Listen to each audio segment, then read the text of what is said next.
Done deal. Cool. Thank you. Recording. Perfect.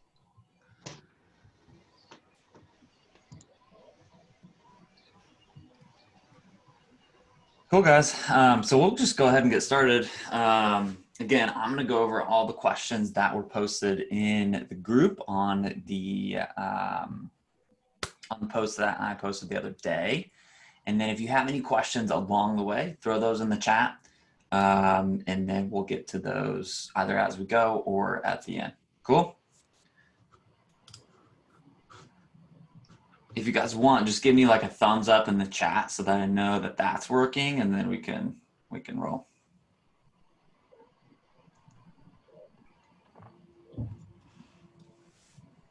Of course, Melanie, you're number one.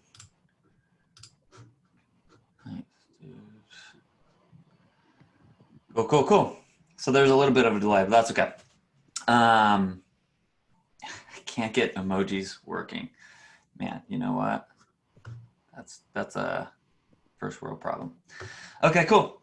So I'm gonna go over some of these questions here. So I'm gonna try to keep an eye on both. So if I'm distracted, sorry. First question we've got is from Jonathan. And it's, have you ever cold called real estate agents? I'm assuming that's obviously to go get more real estate agents as clients. So the first thing I would do, everybody knows a real estate agent in their life. So I would just reach out to them. I'm going to mute you guys because there's some feedback here. But the first thing I would do is just reach out to your local or your sphere of influence is what real estate agents call it, right? So people you know, like, and trust, you probably have a real estate agent. Just go and ask them, hey, do you mind if I run some Facebook ads for you? Just to get some experience. If you're super close with them, if they're a little bit like, you know, they're your mom's best friend's aunt, then it's a little bit different. That's more of a pitch. But cold calling real estate agents, I've never done that. They cold call all the time, so they're probably used to it. However, I know like a past student of Laptop Empires, Zachary Starnes, I believe is his name. He actually cold calls real estate agents. And what I would do if you were to do that is just keep it super simple. Your goal is to help them and to create a relationship with them. The goal of any cold calling or any cold outreach for that matter is to create a relationship and see what you can do to help them. If you come into it with that mindset, it is much easier to create a conversation and to eventually book a sales call versus going into it with the mindset of I'm going to sell this person, right? Or this person is going to be my client. So Jonathan, what I would do is if you are going to cold call, just connect, right? Be a connector and go from there. Sorry, reading comments. So that's the first thing. No, I've never cold called, but I would just create relationships. Melanie says, you've mentioned retargeting in some comments before. What's your local retargeting strategy for real estate? Are you successful using lookalike audiences? So what I would do, and this might answer a few questions along the way, but here is kind of my overall strategy for buyers. People love shopping, right? They love to go online. They love to go on Amazon. And my wife shops and she doesn't buy anything half the time, but she shops every single day on her phone, right? So what we want to do is kind of cultivate that and just remind them, say, hey, in all of our ads, just show more homes because that is what they're shopping for, right? And people love to shop. So first thing is homes list. Think of anything in your market or your client's market that is attractive, right? So homes under a certain price range is always going to be attractive because the majority of people in your area are looking for that. So what I would do is I would look at the median price, average price sold in your market and do homes under, like in our market, it's probably like 325. But in other markets, you just look at that and then, and pricing strategies matter, right? So if your average home sold is like 310, do homes under 299 or 295 because people just see that number. The tendency there from real estate agents is why do I have to exclude those people? Why can't I do like homes under 395 or 400? Because people will still get the homes under 300, but the only thing that people see is that number. So anyway, average price point, do homes under, but then you can also do specific homes, right? It's like it's the summer in Texas, it's hot as all get out. So you could do homes with any certain price range with a pool. So plain old homes under 325 with a pool, right? That's an attractive, you're both doing the pricing and you're doing a pool. Or you could do, new families, you could do homes, single family homes in Plano under 325 with 4 bedrooms or whatever it may be, right? Like you can come up with anything. Basically look at, if you ask your clients what their clients most wanted things are, you can come up with a list pretty darn fast, right? So I just talked to a client in Austin, Texas. They're working on the east side of Austin, which is a new area. So a ton of new construction homes. A lot of people are relocating to that area. So what are we going to do? We're going to do new construction homes in a certain price range within an area like 20-minute drive to a Tesla factory, right? Like that is a perfect ad on the front end. And then from there, what I would do is create value. And so there are kind of 3 things that you want to look at, and maybe even 4.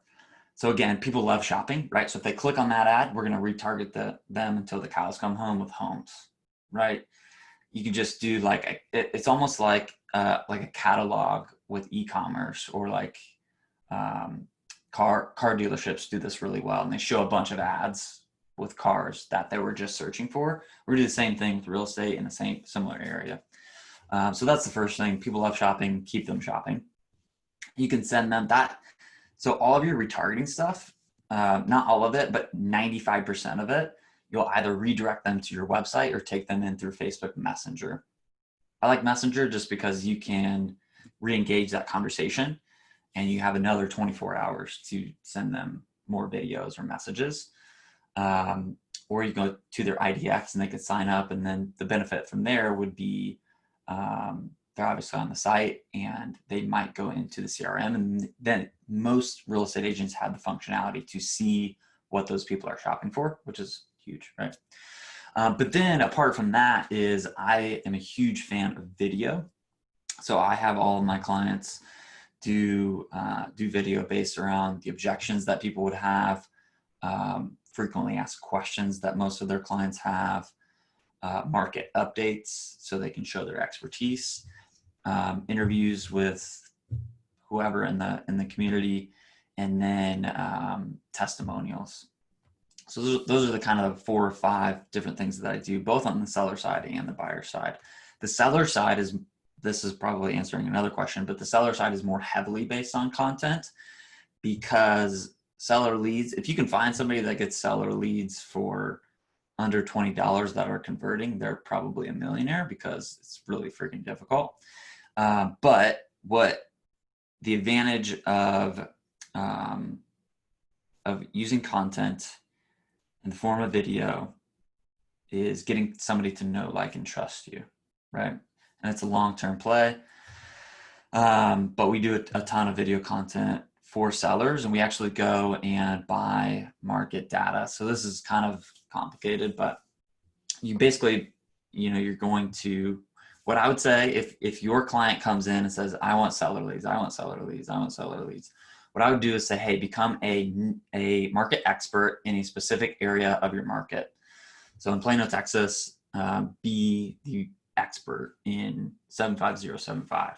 Like, be the market expert in that zip code, and then expand. And what I would do is I would go buy market data, homeowner data, upload that to Facebook, and just show ads to those homeowners in 75075. And then just move zip code to zip code until you get people that are actually recognizing you. And the cool thing about that is, sorry, I'm just admitting more people here, is kind of a celebrity status is like way overused term, but it's kind of true, where people people recognize you, and so over time, you know, if they're looking and thinking about buying a home or selling their home, they start to see you 2, 3, 4 times every single week. Who do you think they're going to choose as a real estate agent, right? That, and by the way, I use that in every single sales conversation I have, and they're like, bing, bing, bing, perfect. It almost sells. That's super easy. Top sites to buy market data. So I've got probably 4 or 5. Cole information, COLE information. I think it's Cole info, something like that. If you Google that, it'll come up. Core Logic, CORE Logic, is good. RedX is okay. They focus on expireds and FSBOs, but they also do homeowner data. Property Radar is one. They're only in a couple different states, but their data is really good. And then Data Finder has a real estate side of things. So those are the options there.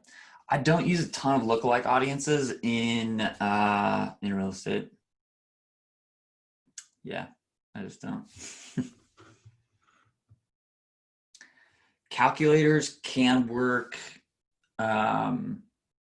I like to use like pre-approval quizzes and calculators for retargeting. That said, it can work.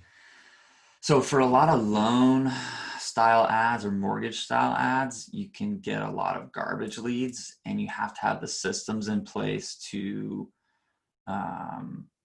find people who have a credit score and an income to purchase. So you kind of have to just be cognizant and aware of that. But yes, calculators can work. Calculators.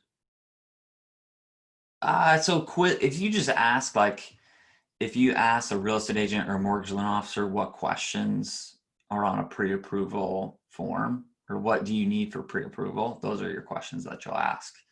And it's like, you know, what is your average credit score? Like, is it above 660? Is it above 720? What does that look like? Do you own a home? Do you have a second mortgage? Have you ever filed for bankruptcy? Like those types of questions. Okay. BJ, the spinning wheel is actually for, BJ had a question. Your spinning wheel a long time ago, I posted that in the group. That was actually for like a dog. That was a side project. It was like for a dog boarding thing. So that's your answer there.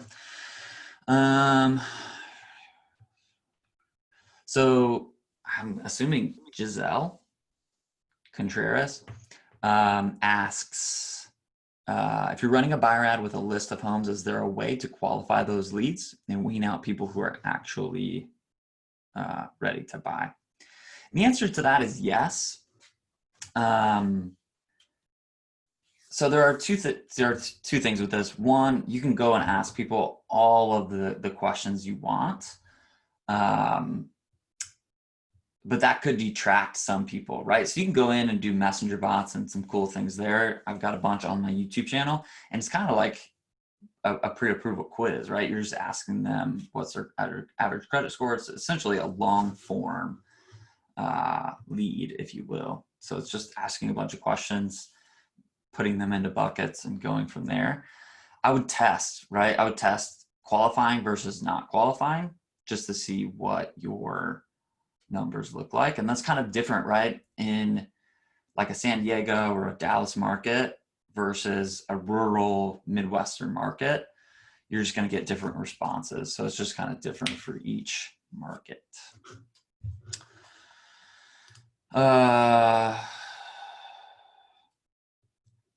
So Giselle, second question, in previous video, you mentioned large cities, San Diego, New York, maybe a little bit different with your targeting strategy.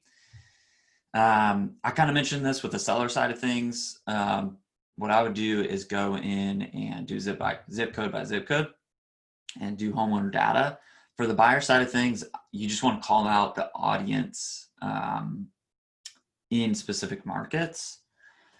In like a New York or like Manhattan, that's super, super tough because you're going to be targeting a boatload of people.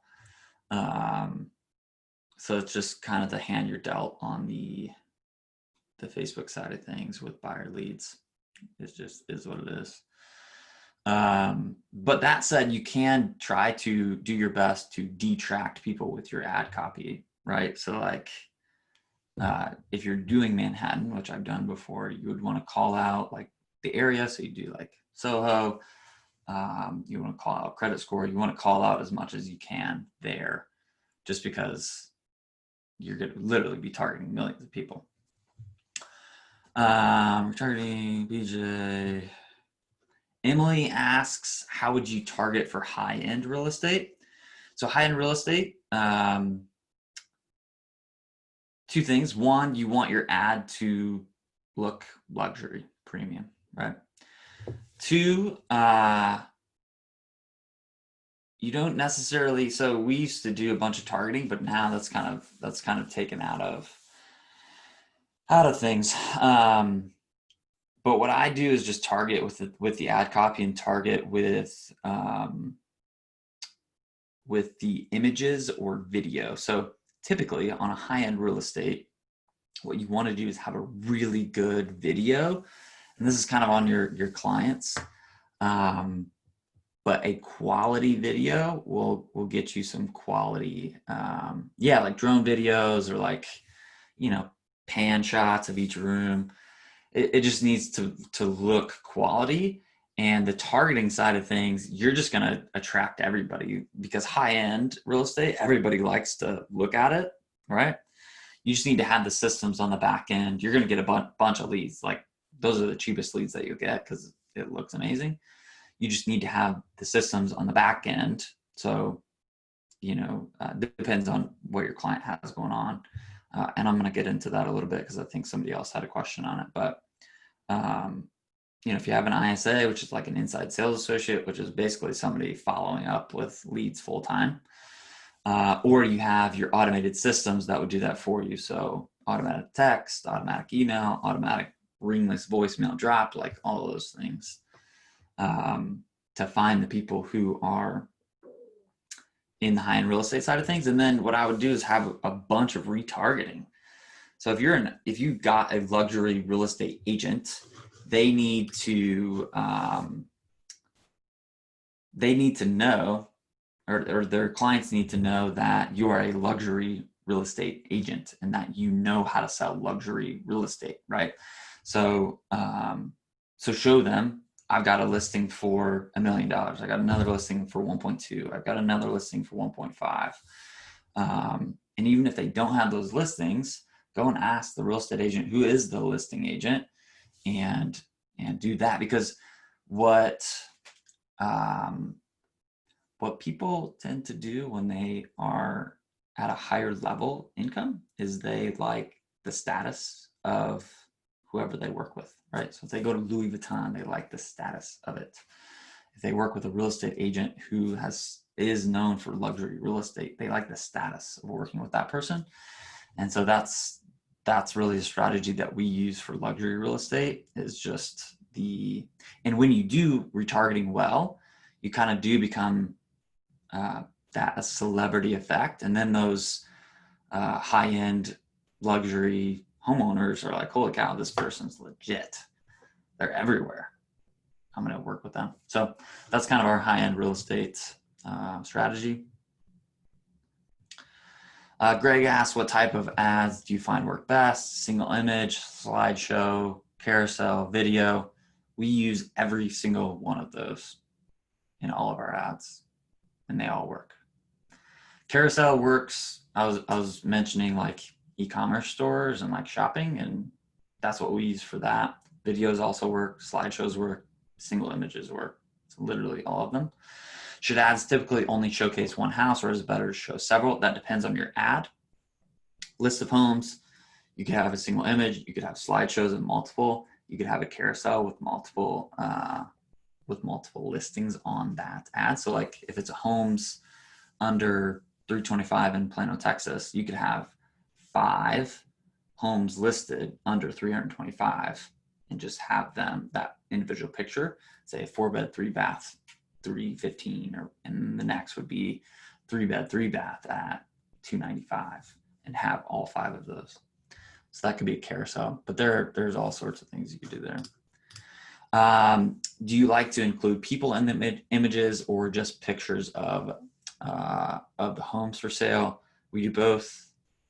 Selfies of the realtor in front of the house, happy customers, we do that for social proof. Sometimes we even, like, you don't have to have videos. If they have a ton of reviews on Zillow, Yelp, Facebook, Google, I'll just take some of the best part of those reviews and take that person's Facebook profile picture. That'll be the image, and above their image in the copy is their testimonial, and that's social proof.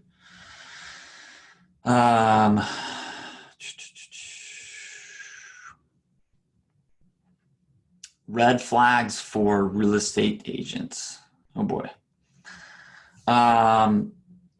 Red flags for real estate agents. Agents that have not been in the business for more than 3 years, probably not likely to go past 3 years. It's just the stats of the failure rate in real estate are super, super high. Plus, they're not going to, most real estate agents, 95%, under 3 to 5 years are probably not going to have the income, disposable income, unless they're working another job to afford you, plus marketing.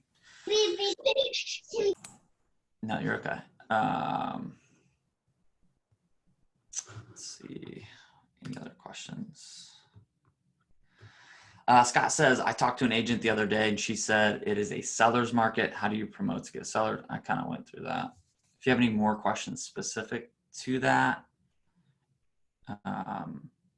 post in the chat. But a lot of people on the seller side of things, you're going to hear like home value or CMA, comparative market analysis type ads. And you can do that on the front end of things. But what I would do is for every video, I would have a market update. I would have an objection that a seller would have. I would have those types of things. And then at the end of that video, just have a soft call to action. Hey, click the link below if you want to find out what other homes are selling like in your market. And that's essentially a comparative market analysis. That can go to their website if they have a good landing page, or to Facebook Messenger. Both are good. Melanie says, the ones whining about bad leads and leads ghosting tend to be bad leads for me. And ghost you in your scheduled phone calls. Yes, fact.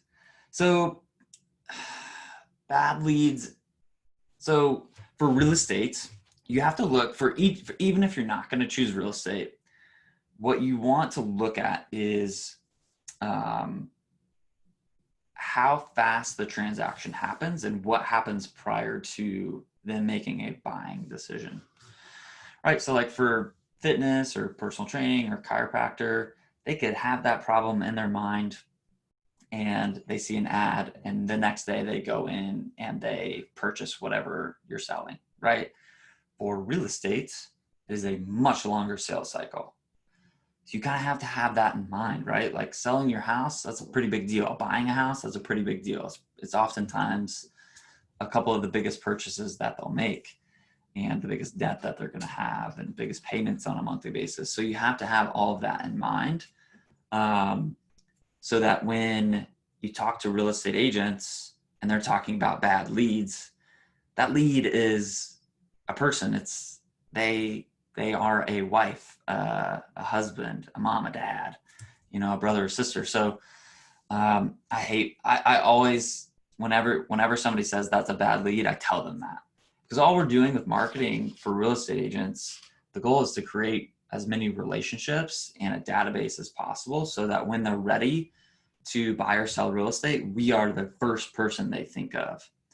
And so a lot of times now when I go into sales conversations, what I want them to do is have a long-term mindset.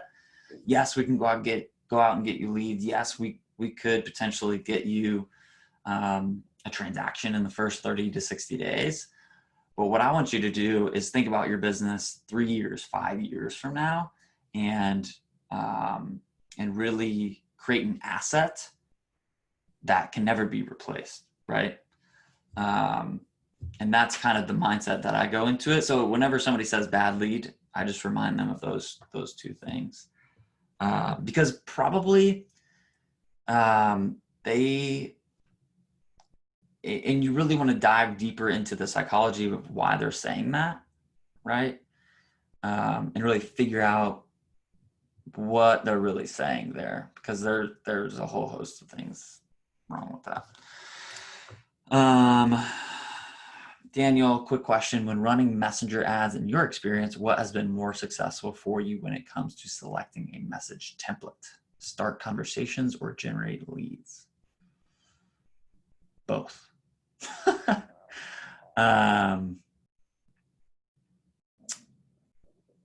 Select a message template. So for all of my messenger stuff, I use JSON ads. It's just the way I've always done it. But from the get-go, there are two different things that you can do on the front end. You can go into asking them questions right away within Facebook Messenger. So it's like a pre-approval quiz, and they click on your ad. You can say, hey, awesome, start the pre-approval quiz, and just get them right into the questions. Or what you can do is ask for their email right out of the gate. If they don't give you their email, then you don't send them the question. Does that make sense? If you look at my stuff, if you ever go to my YouTube channel and click on any of my lead magnets, I always ask for an email right out of the gate. And if you don't give me your email, I'm not going to give you what you want. So I hope that answers your question. Marco, do you use or have you used an ISA? So ISA is an inside sales associate. They basically follow up with all of the leads for you and qualify them, get them into an appointment with you. Yes, we've used a bunch. We use software and actual ISAs who do phone conversations and text message ISAs. So all three we've used, and you definitely see a big return on that investment, but also with the Facebook side of things. And each ISA company is different. They're going to charge you per lead, or they're going to charge you hourly, or whatever it might be. So it's kind of all over the place. But yes, we do use ISAs. That's just another expense for your real estate agents. So for that, they're going to have, at least they have to have a mindset to spend a lot of money because $2,000 for advertising services plus ad spend on top of that plus an ISA service, they're looking at easily $3,000 to $4,000 a month just with those three things. But there's a high return on it. So do you run with homes lists? If so, Adam, yeah, medium price, yes. Single listings. We don't do a ton of single listings unless it's to our database. Off market, of course, yes, for sure. Do you combo up with lenders? I've done that in the past. The problem with a lot of lenders and real estate agent combos is there's just a lot that you have to make sure is in place so that you're remaining legal. So like a lot of times we'll just run it on, if I ever have a real estate agent and a lender split 50-50, first of all, I charge them more. So if my normal monthly retainer is $2,000 a month, I'll do $3,000. So each of them pay $1,500 because it is more work. So that's the first thing. The second thing is we run it from a non-branded Facebook page.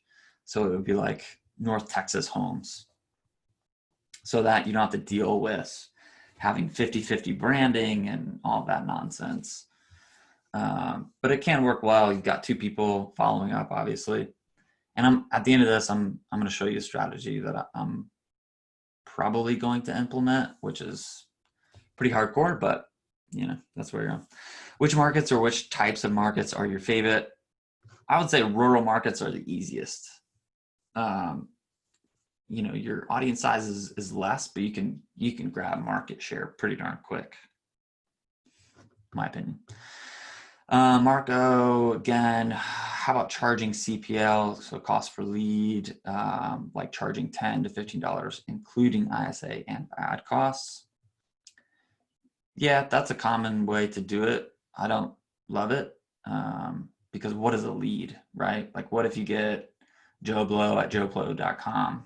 Like, are you going to charge them for that? So I don't love it, but you could. Sarah asks, how to go about finding real estate agents? I'm assuming as clients. What is the most beneficial way to represent myself? Offerings, is there a certain thing that you look for when researching local agents besides whether or not they're running ads on their page? Whew. Okay. What I do is I go and join. This is what I did starting out. Go and join real estate groups, friend real estate agents within Facebook. So this is all on Facebook. You're basically using Facebook like LinkedIn. So what I would do is go into those groups, provide value. I never posted myself because a lot of those groups don't allow it, but I would just post helpful comments and then connect with real estate agents. And then I would post on my personal profile and say, hey, who would like a first time home buyers Facebook ad template? Comment below and I'll shoot that your way. And I got my first 5 clients that way, easy. And then, it just kept going and then I didn't have to do it anymore. So that's how I did it. You can use LinkedIn the same exact way. You could go to Zillow and see how many past transactions they have to make sure they're actually a producing real estate agent. That's one way. See if they're a premier agent on Zillow. If they're a premier agent on Zillow, they're spending a good amount of money. So that they're able to or have the mindset to spend money on ads. So those are some of the things. Trayton says, in your listing domination framework, when you have the listing tied to the lead form, is the messenger part set up to automatically send to the website? So with all of our listings, we either take them to a lead form, ask their information. On the thank you page, we send them to Messenger, which would take them through a virtual open house, which gives them like photos and listing information and all that directly in Facebook Messenger. You can also just send them directly to the website if that's what the agent wants. I think that answers your question. Is the agent supposed to be following up themselves on Messenger? So within Messenger, you can actually, on the pro account, which I have all my clients get, when a lead hits a certain point in your Messenger bot, you can notify the admin of your Messenger bot. This is in MiniChat at least. So like on a pre-approval quiz, if you go through and they answer all these questions, I would notify my client, say, hey, Joe Bob has a credit score of 720 plus. He's not filed for bankruptcy. He has the income to purchase, all these qualifying things, and say, hey, you need to follow up with them ASAP within Messenger, because automation goes so far, right? You need to have an actual interaction with the human to make a sale or get a client. So I would have them notified. Giselle, are you sending the list of homes for a buyer ad through Messenger or through email? We do both. So if it's a Messenger, so if it's like a list of homes and we take them to a lead form or a landing page, on the thank you page, we would send them either to Messenger or to like an IDX with a predetermined search on it. So if it's like Plano homes under 325K, they give us their name, email, phone number. On the thank you page, we would send them to Messenger, which would send them to their IDX of Plano homes under 325K. Does that make sense?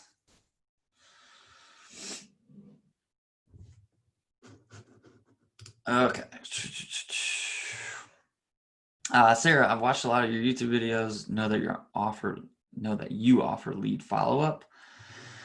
What does that workflow look like? So for each client, they're going to have their own softwares and systems in place, right? And so you kind of have to, I've worked with like 10 plus CRM systems and follow-up systems, and really depends on the person and depends on their budget. So like I was talking about earlier with the ISA, inside sales associate, which is basically a full-time follow-up person, if they've got the income to do it, we are 100% going to do it, because it is going to increase their ROAS, which is return on ad spend, and return on me and return on their investment. So the more that so as a marketer, as a sales, this is a sales process, a sales system, the more that you can control, the more success you'll have. So if you have a system that delivers leads, that's awesome. But like Melanie said, you're going to get people that say, oh man, these are bad leads, right? And you have no way to say, that's not true, other than saying that person's your mom, it's your dad, whatever.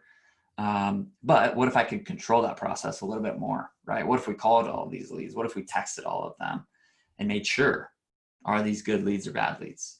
And if we have an ISA following up and we're getting no clients, no transactions from that, then yeah, that ad probably isn't working very well. And then I would agree with you, those aren't the best.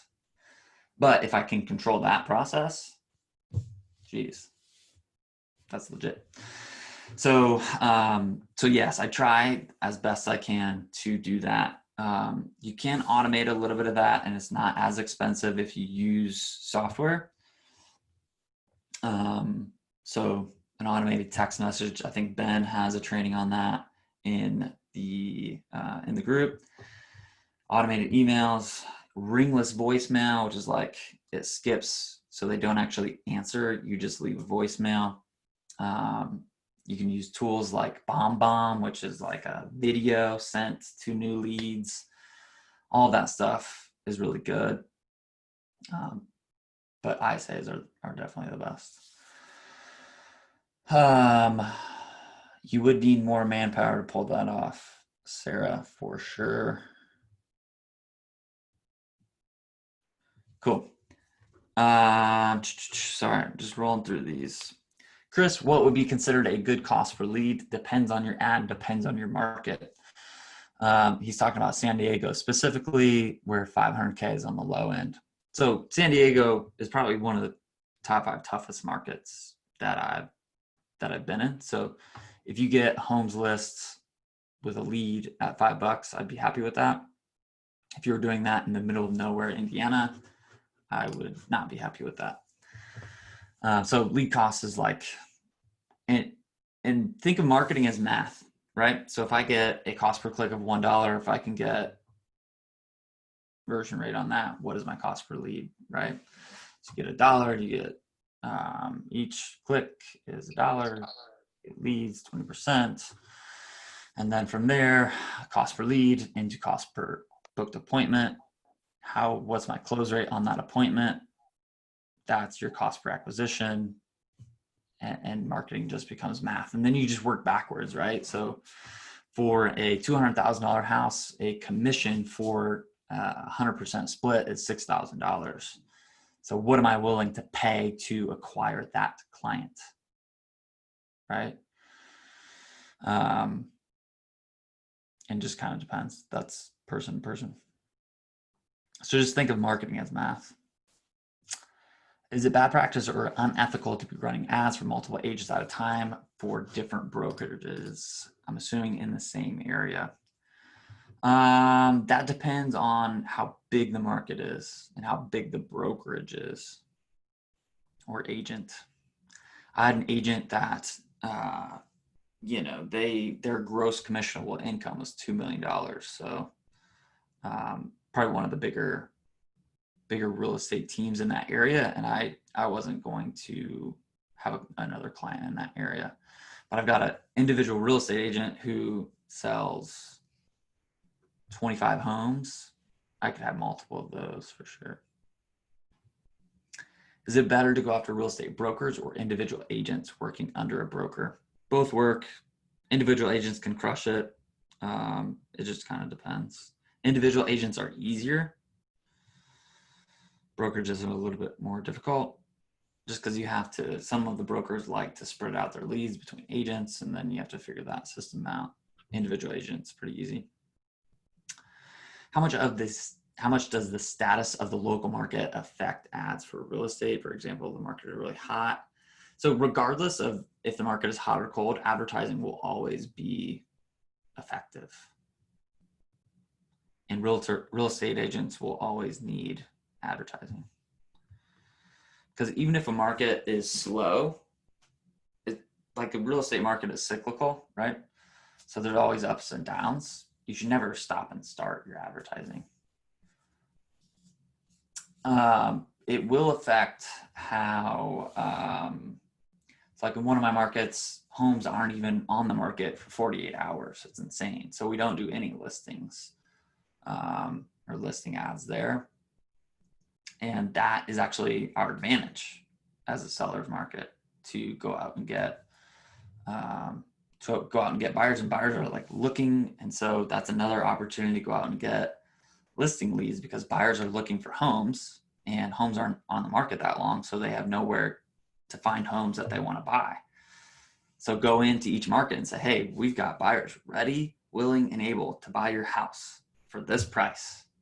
Do you want to list your home? And that's a unique advantage. So sometimes hot markets are awesome to generate listings.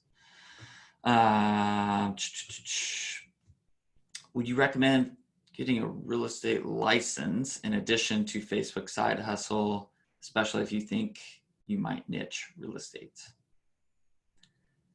Funny you mentioned that, because I'm actually getting my real estate license. Having a real estate license can benefit you if you have the systems in place and you can control a lot of the process, right? So like I mentioned, if we can do the ads and you can follow up with them and you can generate leads, it's more profitable because you can take 25-35% referral fee. So like $200,000 house, $6,000 commission, you can make 30% of that, right? So you can make $2,000-$3,000 depending on it. And your referral fees aren't like, it has to be 25%. You can take 50%, doesn't matter. So that's the benefit there. But the problem is you have to control that process, right? Because you can generate leads, but you can't close anything. You're not getting paid for it. That's pretty tough. So, but a strategy that I'm thinking about implementing is, and I'm going to test in a lot of sales calls, but working with mortgage loan officers in the state of Texas so that we can generate mortgage leads. They pay me a retainer, but I also can get a referral fee for the people that do close loans, right? So it just kind of depends on what level of business you want to go into and make sure you got your stuff together. What's been the most successful method for you to find realtors that want Facebook ads? Answered that earlier, but I would use Facebook if you can. LinkedIn would be my second choice. And then what I would do for all of you, regardless of if you want to be in real estate or not, I would start creating content. Create content. Because what happens is you become an authority in their mind if you have created content based around whatever it is, right? Like if you look at Bobby, he is an expert in your mind because he has written on the things that you are interested in, right? He's an expert in your mind. If you look at some of the people that are on YouTube or Facebook or Twitter, whatever it might be, they're creating content so that you can read it, you can watch it, and in your mind, those are experts, and you're much more likely to do business with somebody like that versus some random person. So I would start creating content, and it doesn't have to be anything crazy. Just create like 5 pieces of content, and for every new prospect you get, you can send them that stuff, right? I've got a bunch of videos on YouTube, and I haven't made a video in 3 months, and I still get a ton of leads coming in, over 150 leads on a monthly basis, and I haven't made a video in 3 months, which don't get me started on that. But is what it is. So I think I answered all the questions on this Facebook post. Do we have any questions from folks on the call? Could be anything. Marketing and sales is probably my two favorite things, if not sales. Real estate marketing is what I sell. That's kind of how I view it. Troy, did you answer this one? Probably. Are buyer's guides lead magnets effective? Are buyer guide lead magnets effective? We don't use a whole bunch of them, to be honest. You could do I like home buyer seminars and turn that seminar into a video sales letter and get them to book calls at the back end. So a video seminar and it's kind of a similar thing. It's just in a buyer's guide would be more of a written form, obviously, than a video form, but video works better to sell unless that buyer's guide is written by a master copywriter, then a buyer's guide could work. Does that make sense?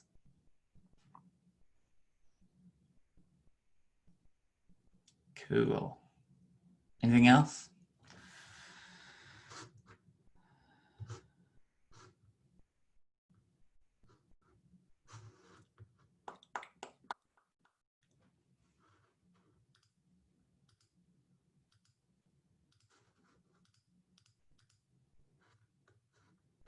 Cool.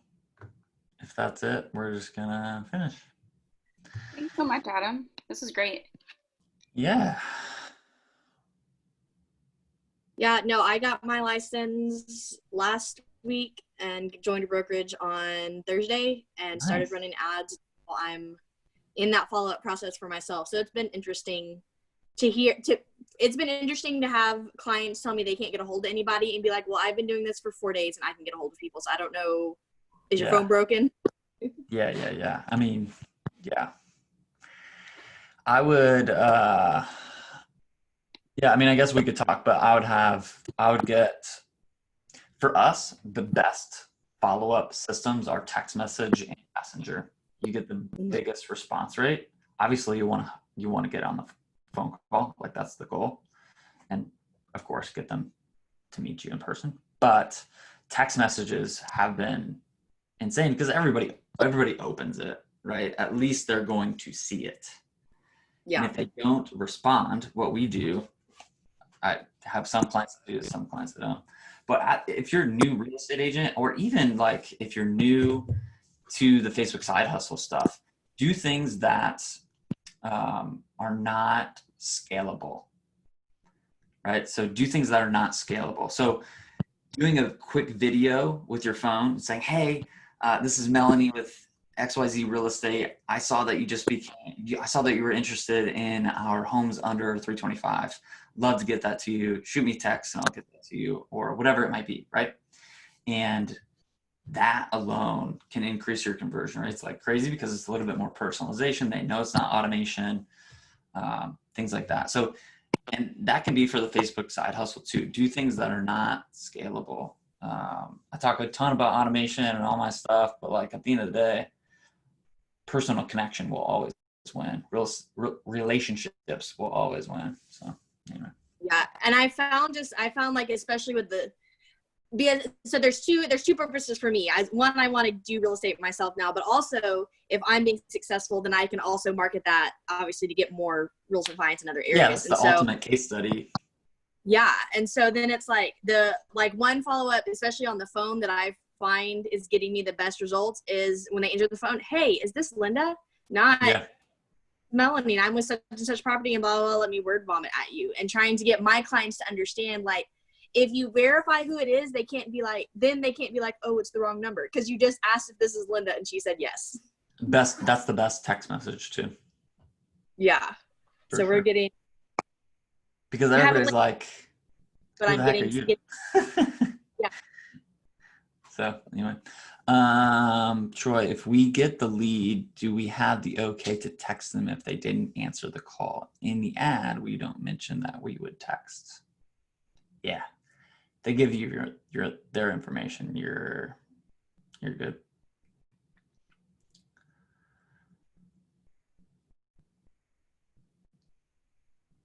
Yeah, so with if you get a lead through lead gen, is there a way to auto message them via mini chat as an auto follow-up? So they have to be a subscriber of your mini chat to be able to auto follow or auto message them or whatever. And you have 24 hours to do that for free. So if they, what I do 95% of the time is lead form, get their name, email, phone number. Thank you page would be messenger, right? Wait one more step, click here. We get it, probably 50+% of people do that. And then on that message, you shoot them whatever they were asking for, either in the message or send them to the agent's website. And then we do follow-ups in that 24-hour period. So if they got a list of homes under 325K in Plano, and we know that they clicked, we can also send them another list. Say, hey, are you looking in Plano or are you looking in other areas? Here are lists of homes in Collin County or in Frisco or in other areas, right? In other markets. Giselle, what makes a market like San Diego harder for Facebook ads? So you've got competition and you've got price points, right? So more populated areas, you've got more real estate agents jam-packed into a small area. And then you've got inflated prices, right? So you've got San Diego, you've got $500,000 houses starting there. Their average price point's probably higher, like 700 or something crazy. So you've got real estate agents, per capita, if you will, and then you've got average price point in markets that just make it more difficult. Like Miami is harder, the population sizes. Facebook ads in particular now, you can't get into like targeting by age or by things they like or anything like that. So it also makes it more difficult to market in cities. Doesn't mean it's impossible. It's just more difficult on the front end, if that makes sense.